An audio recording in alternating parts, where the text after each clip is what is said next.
সবুজ, কালো নাকি লাল? কোন আঙুরে পুষ্টিগুণ বেশি?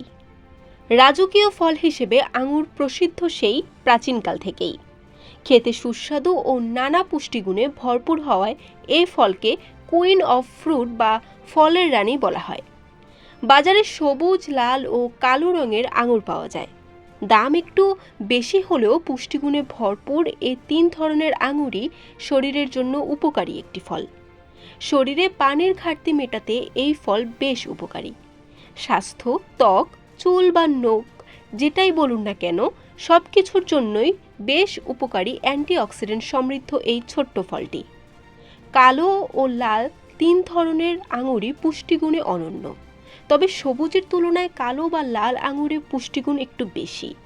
যেমন সবুজ আঙুরের তুলনায় কালো ও লাল আঙুরে পনিফেলন বেশি থাকে, যে কারণে অ্যান্টি ইনফ্লেমেটরি এবং অ্যান্টিঅক্সিডেন্ট বেশি পরিমাণে থাকে কালো ও লাল আঙুরে। আবার তিন রঙের আঙুরেই ক্যালারি, ফ্যাট ও কার্বোহাইড্রেট, ভিটামিন সি ও ভিটামিন কে এর ভালো উৎস। এসব উপাদান শরীরের জন্য বেশি উপকারী বলে মনে করেন পুষ্টিবিদরা। বরিশাল.নিউজ।